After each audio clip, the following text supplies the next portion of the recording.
What happened here tonight, coach? Totally not what we expected from Harbour. No, definitely not our game today. And I think Waterhouse was a better team on the day.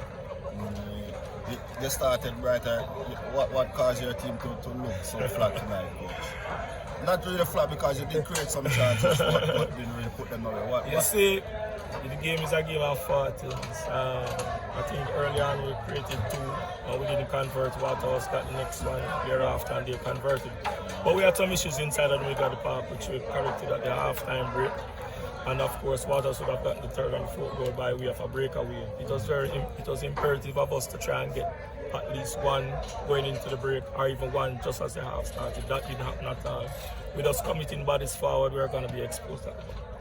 Consistency is a problem for your coaching. Consistency is a problem, and that is something that we have to address. I was just having a meeting with the coaching staff, and I figure that more or less there are some things that we need to do. We're already starting to plot exactly what we're going to do, and we're not perturbed by what just happened.